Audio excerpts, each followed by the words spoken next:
அதிமுகவில் என்னதான் நடக்குது? திடீர்னு 3 எம்எல்ஏக்கள் வந்து ராஜினாமா பண்றாங்க. ராஜினாமா பண்ண கையோட தாவேக்கால வந்து இணைகிறாங்க. இப்போ 10 தோல்வி பழனிசாமி, 11 தோல்வி ஆயிட்டாரு. முக்கிய காரணம், முதல் காரணம் வந்து இபிஎஸ் தாங்க. ராஜினாமா பண்ணிட்டு போறது அவங்க விஷயம், any time they can resign. ஆனா தாவேக்கால வந்து சேரணும்ன்றது தான் இப்ப இதுல இருக்கக்கூடிய டிக்கிங்ஸான பிளேயர் தான். அங்க முடிச்சிட்டு இங்க வந்துட்டாங்க. அப்ப அங்க முடிச்சிட்டு வந்தாதான் இங்க என்ட்ரி கொடுப்போன்றதே அது ஒரு எனக்கு என்ன பிரின்சிபல் பாலிடிக்ஸாக தானே இருக்கு.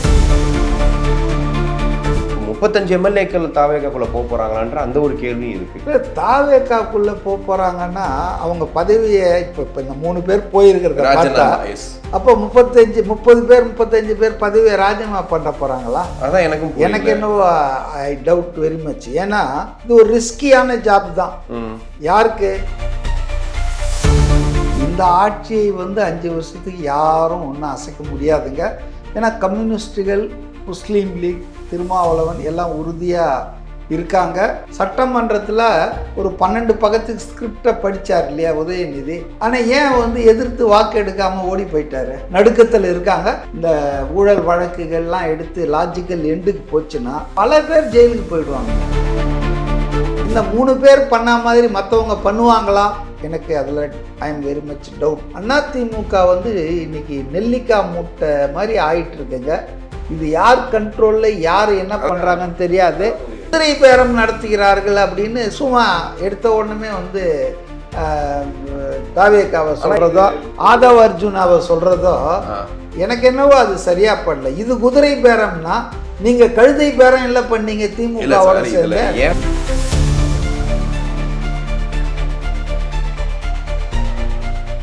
இது போன்ற வீடியோக்களை தொடர்ந்து பார்க்கறதுக்கு தமிழ்நாடு டைம்ஸை சப்ஸ்கிரைப் பண்ணிக்கோங்க. எங்களுடைய சமூக வலைதள பக்கங்களான ஃபேஸ்புக், இன்ஸ்டாகிராம், எக்ஸ் பக்கங்களை ஃபாலோ பண்ணிக்கோங்க.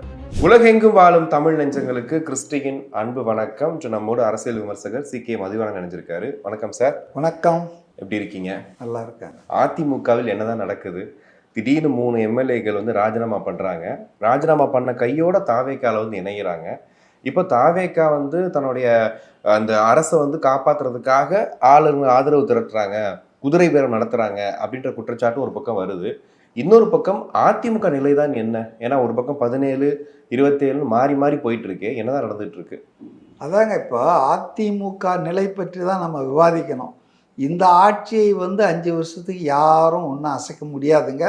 ஏன்னா கம்யூனிஸ்டுகள், முஸ்லீம் லீக், திருமாவளவன் எல்லாம் உறுதியாக இருக்காங்க. ரெண்டாவது அவங்கெல்லாம் அமைச்சரவையில் பங்கு பெற்றுட்டாங்க. அதனால் இனிமேல் எந்த விதமான ஆபத்தும் இந்த ஆட்சிக்கு இல்லைங்க. அவங்களே நினைச்சாலும் பண்ண முடியாது. ட்ரை பண்ணுவாங்க, பட் இட் இஸ் இம்பாசிபிள். ரைட்டுங்களா? அது மட்டும் இல்லை, அப்படி ஏதாவது ஒன்று நடந்தால் முன்னை விட வலுவோடு பலமோடு 200 சீட்டுக்கு மேலே வந்துடுவாருங்க. அது இவங்களுக்கும் தெரியும், எதிர்கட்சிகளுக்கும். அதனால் அவங்க ப்ரே பண்ணிகிட்டு இருப்பாங்க, இன்னொரு தேர்தல் சீக்கிரம் வந்துடக்கூடாது, கொஞ்ச நாளுக்கு வரக்கூடாதுன்னு. இன்றைக்கி சும்மா அதனால தான் பார்த்தீங்கன்னா சட்டமன்றத்தில் ஒரு 12 பக்கத்துக்கு ஸ்கிரிப்டை படித்தார் இல்லையா உதயநிதி. ஆனால் ஏன் வந்து எதிர்த்து வாக்கு எடுக்காமல் ஓடி போயிட்டாரு? Really is against the continuance of the TVK government. அவர் அங்கே இருந்து அதிமுகவில் 22 பேர் ஓட்டு போட்டாங்கல்ல. அது மாதிரி நீங்கள் எதிர்ப்பை நீங்கள் பதிவு பண்ணியிருக்கணுமே. ஏன் எதிர்ப்பை பதிவு பண்ணல? அது மட்டும் இல்லை, அந்த குரூஷியல் டேவான அன்னைக்கு மதிமுகவின் 2 சட்டமன்ற உறுப்பினர்கள் உதயசூரியன் சின்னத்தில் நின்னவங்க part of the legislator party DMK வரவே இல்லையா அவங்க 2 பேர். அதனால் வந்துங்க இது வந்து சும்மா பேசுகிறாங்களே தவிர வெளியே விஜய் வந்து 1 வருஷத்துக்கு மேலே தாளாது, அது இப்படி ஆகிடும் அப்படி ஆகிடுன்னு அவங்க யாரையுமே அப்படி ஆகக்கூடாதுன்னு நடுக்கத்தில் இருக்காங்க. ஏன்னா எல்லாருக்கும் தெரிஞ்சு போச்சு இவங்களுடைய சந்தர்ப்பவாத அரசியல், ஆப்பர்ச்சுனிஸ்டிக் பாலிட்டிக்ஸு எல்லாமே தெரிஞ்சு போச்சுங்க. அதுவும் இன்னும் ஒரு 6-7 மாதம் இவர் தொடர்ந்து இந்த ஊழல் வழக்குகள்லாம் எடுத்து லாஜிக்கல் எண்டுக்கு போச்சுன்னா பல பேர் ஜெயிலுக்கு போயிடுவாங்க. அதனால் வந்து மக்கள் ஆதரவு பெருகுவதற்கான வாய்ப்பு இருக்குதே தவிர மக்கள் ஆதரவு குறைவதற்கான வாய்ப்பே இருப்பதாக எனக்கு தெரியல. இப்போ அந்த அதிமுக நிலையை பற்றி தான் ஸ்டார்ட் பண்ணோம். ஆமாம், அதிமுக வந்துங்க ரியலி ஐ எம் வெரி சேடு. அது ஒரு நல்ல நோக்கத்துக்காக எம்ஜிஆர் போன்ற ஒரு மக்கள் தலைவரால் ஏற்படுத்தப்பட்டது. ஆனால் பாருங்கள், அதில் ஒரு டெமோக்ராட்டிக் ஃபங்க்ஷனிங் இல்லை, இன்டர்னல் டெமோக்ரஸி இல்லாமல் தனிநபர் அந்த துதிப்பாடலை வச்சு அந்த கட்சியை கட்டமைச்சதால ஒவ்வொரு தலைவர் ஆளுமை மறைந்த பிறகும் அந்த கட்சி நாலா சில்லியாகுது. எம்ஜிஆர் மறைந்ததுக்கு பிறகும் பிளந்தது. அதே போல ஜெயலலிதா அம்மையார் மறைந்ததுக்கு பிறகும் பிளந்தது. இன்னைக்கு இது எல்லாத்தையும் விட ஒரு ஆளுமை மிக்க தலைவர், ஆளுமைன்னு சொன்னால் ஏதோ பெரிய இது இல்லை, மல்யுத்தம் பண்ண வராமல் இல்லை, வெற்றியை தேடித்தரக்கூடிய ஒரு தலைவரை அந்த கட்சி இல்லாமல் தடுமாறுதுங்க. இப்போ 10 தோல்வி பழனிசாமி 11 தோல்வி ஆயிட்டாரு. அவருக்கு முன்னால் இருந்த ஆப்ஷன் என்னை பொறுத்த வரைக்கும் அவர் தாங்க முக்கிய காரணம். இன்றைக்கி அதிமுக இப்படி ஒரு மிகப்பெரிய சிக்கலில் தவிக்குது அப்படின்னா இதுக்கு முக்கிய காரணம், முதல் காரணம் வந்து இபிஎஸ் தாங்க. இல்லை எதை வச்சு சொல்கிறேன், அதான் 2 காரணம் சொல்கிறேன். அதாவது வந்துங்க, அவர் வந்து 4ஆம் தேதி ரிசல்ட்டு வந்துட்டுருக்கிற நேரத்தில் விஜய் தான் முதன்மையான கட்சி வரார், ஆட்சி அமைக்க போகிறார்ன்ற விஷயங்கள் தெரிஞ்ச உடனே அவர் வந்து குறுக்கு வழியில் முதலமைச்சர் ஆகணும்னு ஆசைப்பட்டார் பாருங்க. அதாவது திமுகவின் ஆதரவை பெற்றாவது, அது வந்து அமித்ஷா டைரக்ஷன் பண்ணியிருக்கலாம், பாஜக தலைமை உங்களுக்கு அதை சொல்லியிருக்கலாம். ஆனால் நீங்கள் ஒரு அனுபவம் வாய்ந்த அரசியல்வாதி இல்லையா, மக்கள் தீர்ப்புக்கு எதிராக போனால் அது ரொம்ப கேவலப்பட்டுடுவோம். குறுகிய காலத்தில் அது லாபம் கொடுத்தா கூட லாங் ரன்னில் வந்து நமக்கு அது மிகப்பெரிய சேதாரத்தை கட்சிக்குள்ளே ஏற்படுத்தும் அப்படின்னு அவர் அதை மறுத்து இருக்கணும். ஆனால் பதவி ஆசை அவரை விட்டுல. அதனால் என்ன பண்ணுறாரு, அவர் பையனை அனுப்பிச்சு உதயநிதியும் அவரும் சந்தித்து பேசுகிறாங்க. இதெல்லாம் உண்மைங்க, இனிமேல் அவங்க மறுக்கவே முடியாது. எல்லா கட்சி தலைவர்களும் அதை அம்பலப்படுத்திட்டாங்க.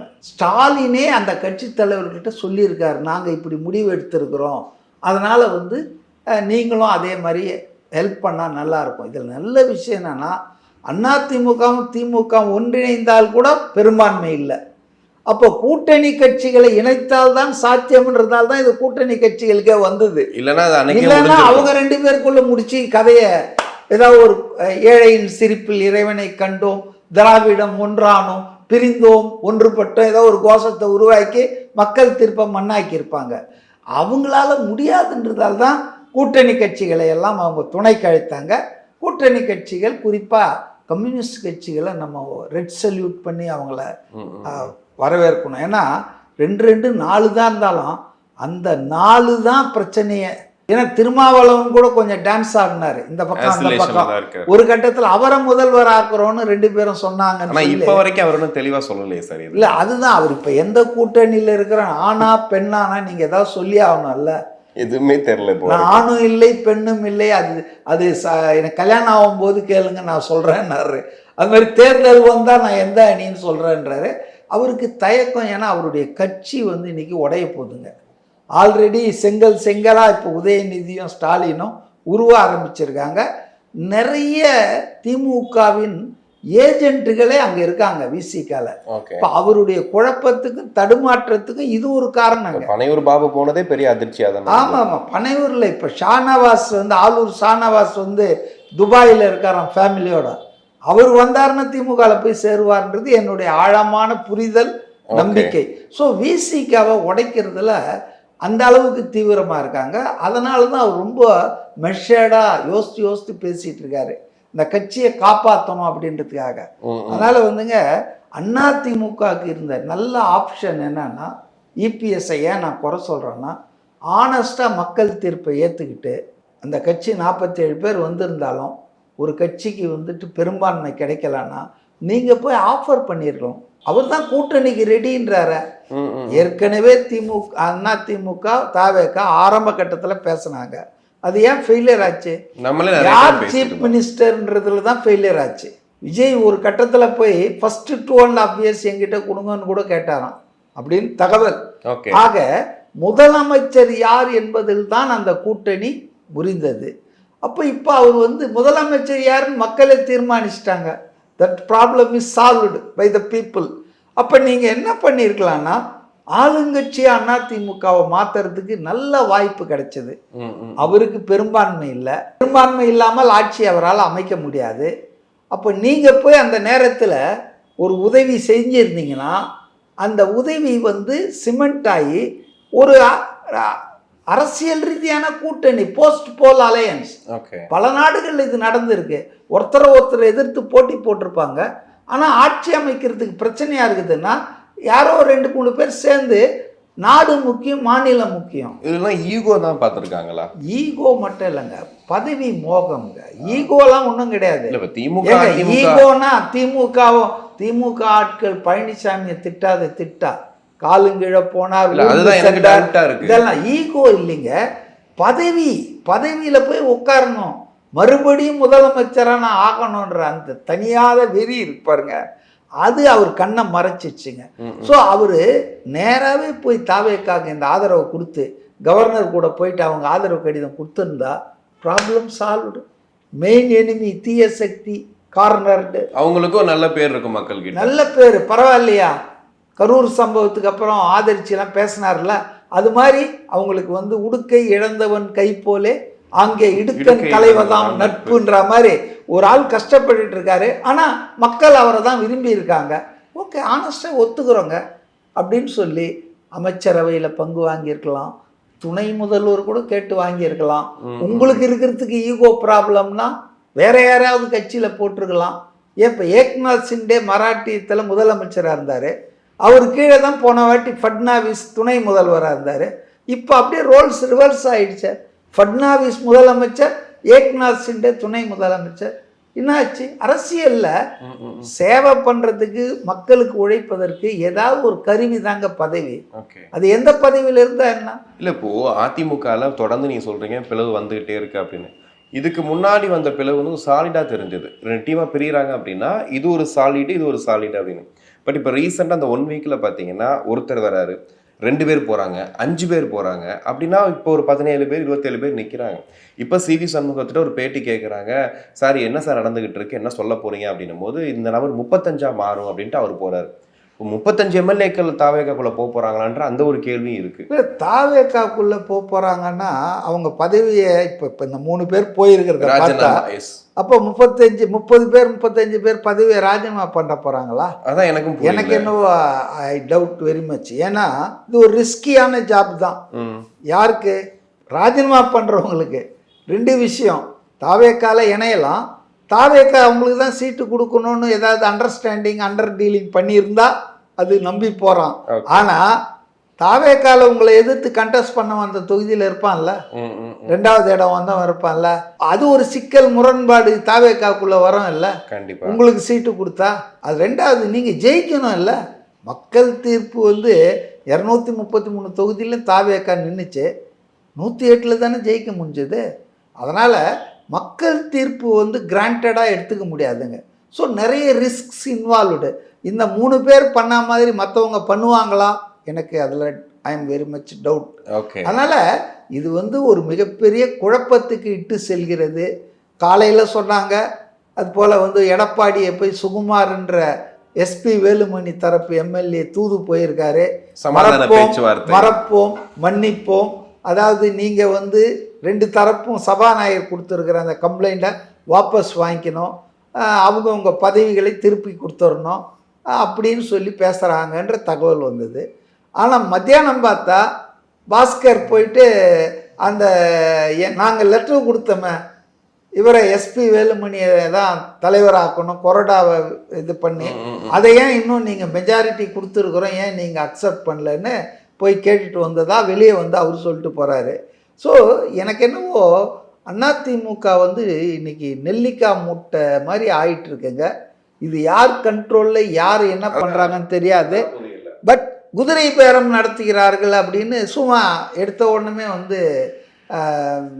தாவேக்காவை சொல்கிறதோ ஆதவ அர்ஜுனாவை சொல்கிறதோ எனக்கு என்னவோ அது சரியா படல. இது குதிரை பேரம்னா நீங்க கழுதை பேரம் இல்லை பண்ணீங்க திமுக. ஏன் குதிரை பேரம் சொல்றாங்கன்னா, இப்ப தலைமைச் செயலகத்துக்குள்ளதான் இந்த கட்சி தொடர்பான அந்த இணைப்பு நடக்குது. அது ஒரு குற்றச்சாட்டாகவும் சொல்றாங்க. இதை தாண்டி போன உடனே பாத்தீங்கன்னா உறுப்பினர் அட்டையெல்லாம் ரெடியா வச்சிருக்கிறாங்க. அப்ப எல்லாமே முன்னாடியே ப்ரீ பிளான்டான்ற அந்த கேள்வி. அதாவது கண்டிப்பாக தாவேக்கால ஒரு ஆள் போய் உடனே போய் ஜஸ்ட் லைக் தட் வாக்கின் இன்டர்வியூலாம் கிடையாது. அதே போல் மிஸ்டு கால்லாம் சேர்க்கறது இல்லை.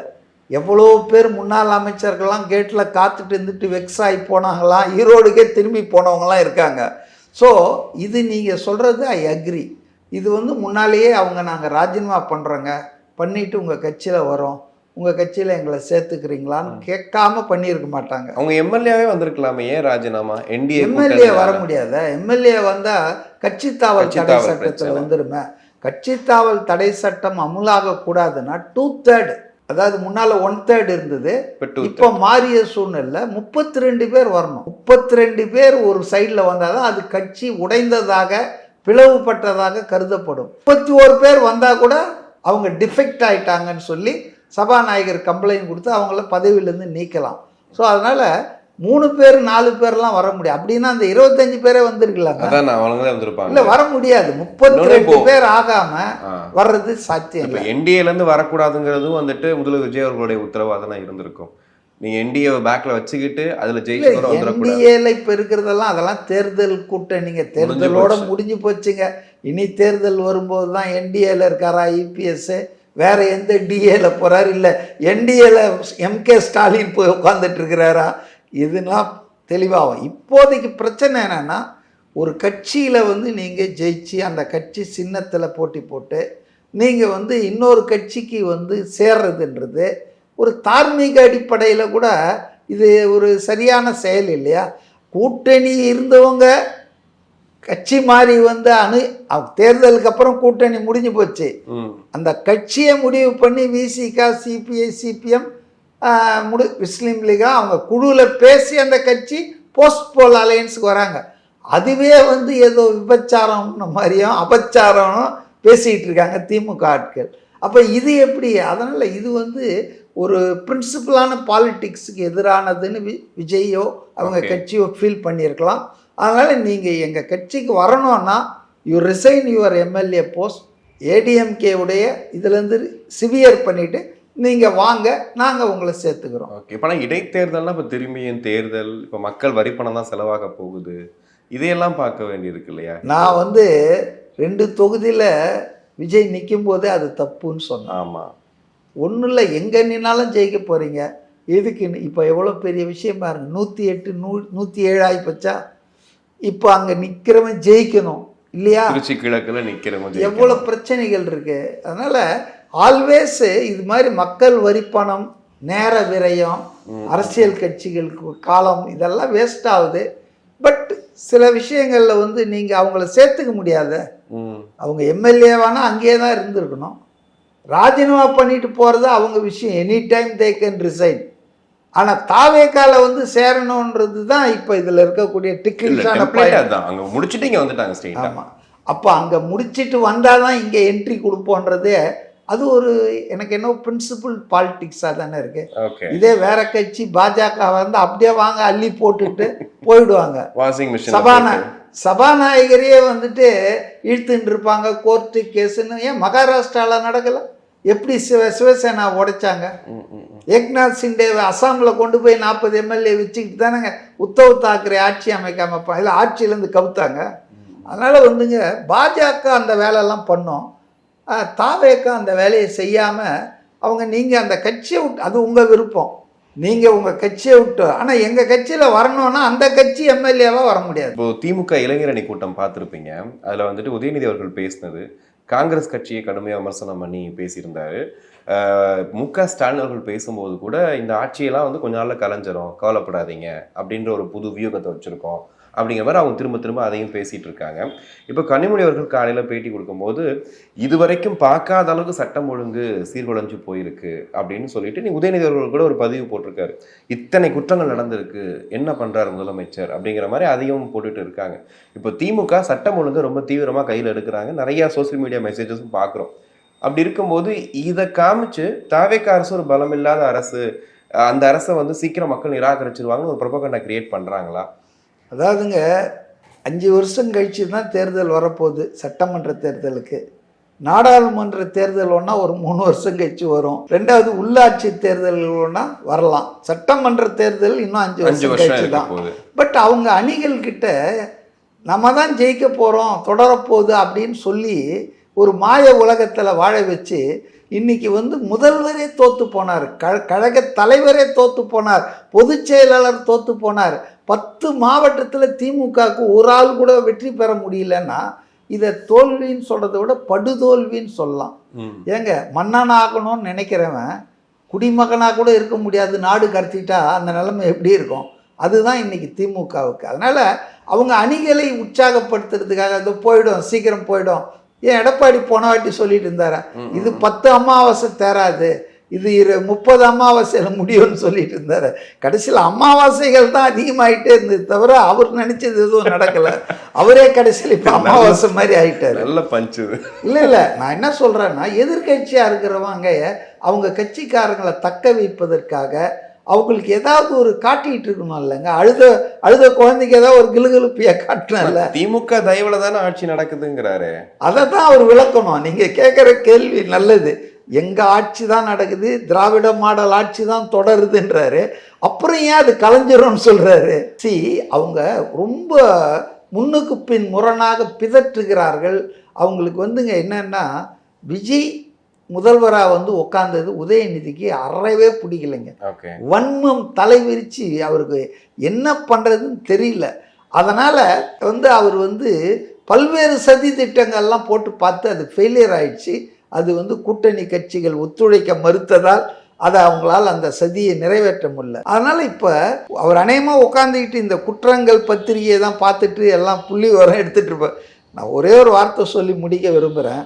ஏங்க ஒரு 10 நாள் 15 நாள் அரசாங்கமாங்க இந்த குற்றங்களை எல்லாம் உருவாக்குச்சு. இந்த காவல்துறை இப்படி செயலற்று முன்னெச்சரிக்கை நடவடிக்கை எடுக்காமல் இருக்கிறதுக்கு காரணம் இந்த 10 நாள் அரசுனா, பல 10 ஆண்டுகள் நீங்கள் ஆட்சி பண்ணி இந்த தமிழ்நாட்டை காவல்துறை, சட்டம் ஒழுங்கு, உளவுத்துறை எல்லாத்தையும் ஒன்றும் இல்லாத ஆக்கி வச்சிங்களே. அதனுடைய விளைவு தானே இது. மழை விட்டாலும் தூறல் விடலன்னுவாங்க இல்லை, அது மாதிரி தான் நான் பார்க்குறேன்னு தவிர புதிய அரசை நம்ம எப்போ பொறுப்பாக்க முடியும்னா ஒரு 6 மாதத்துக்கு கழிஞ்சு இதெல்லாம் நடக்குதுன்னா அப்போ வந்து இதுதான் இந்த ஆட்சி தான் பொறுப்பேற்றுக்கணும், இந்த நிர்வாகம் தான் பொறுப்பேற்று. ஆனால் இன்னைக்கு நடக்கிற விஷயங்கள்ங்க இன்னும் அவங்க போய் முழுமையாகவே அந்த ஆட்சி நிர்வாகத்தை கையில் எடுக்கல. இப்போ இந்த சிங்கப்பெண்கள் படை மே 27 பண்றாங்க. எல்லாம் உங்களுக்கு கிடைக்கிறதுக்கு மந்திரக்கோள் ஒன்றும் இல்லைங்க, ஜி பூம்பான்றதுக்கு. அதாவது எந்த விஷயமானாலும் it needs some time to get fruition. கனியணும் இல்லைங்க. நீங்க வந்து இப்போ அவங்க போட்டிருக்கிறாங்க, நிறைய பண்ணிட்டு இருக்காங்க சட்டம் ஒழுங்குல. பல போலீஸ் அதிகாரிகள் மாத்துறாங்க, தண்டிக்கப்பட்டிருக்கிறார்கள், சஸ்பெண்ட் செய்யப்பட்டிருக்கிறார்கள், ரவுடிகள் ரவுண்ட் அப் ஆயிட்டு இருக்காங்க. இதெல்லாம் நடக்குதுங்க. ஆனால் ஒட்டுமொத்தமாக இது ஒரு பலன் கிடைக்கணும் அப்படின்னா இந்த அரச மரத்தடியை சுற்றிட்டு வைத்த தடவி பார்த்தாலாம் ஒரு லேடி, அது மாதிரி இருக்க முடியாது. அதுக்கு ஒரு 10 மாதம் டைம், இதுக்கு 6 மாதம் கொடுங்கன்றேன் நான். ஓகே, இப்போ நிறைவா சார், இப்போ வந்துட்டு ஒரு டாக்ஸிக்கான சோசியல் மீடியாவை பார்க்குறோம். ஒரு சம்பவம் நடக்குது அப்படின்னா இது நடந்துருச்சு, இது கொஞ்சம் கவனிங்க முதல்வரே அப்படின்னு சொன்ன காலம் போய் இப்போ விஜய்க்கு ஓட்டு போட்டீங்கல்ல, வல்கரா பேசுறாங்க. அதாவது வல்கரானா அதாவது ரொம்ப கேவலமான வார்த்தைகளால் முதல்வரை இணையதளத்தில் பண்றாங்க. காவல்துறையெல்லாம் எப்படி இதை சகிச்சுட்டு, விமர்சனம் வேறு, அவதூறு வேறு. ஆனால் ஒரு முதல்வரை வந்து அவமதிக்கிறதுன்றது, அவர் மக்களால் தேர்ந்தெடுக்கப்பட்ட ஒரு மாநிலத்தின் முதல்வர், அவரை ஏடா போடான்னு வல்கர். அதாவது திமுகவினருடைய என்ன சொல்கிறது, அவங்களுக்கு வந்து தலகால் புரியல. இந்த தோல்வியின் காரணமாக அவங்களுக்கு எதிர்காலமே போயிட்டுது. கூட்டணி கட்சிகள்லாம் அங்கே போனதால் ஆடிங் இன்சல்ட் டு இன்ஜரி மாதிரி ஆயிட்டாங்க. புத்தி பேதலிச்சிட்டுச்சுன்னு தான் நான் நினைக்கிறேன். ஓகே, கண்டிப்பாக சார், நிறைய விஷயங்கள் பேசணும். நேரத்துக்கு நன்றி.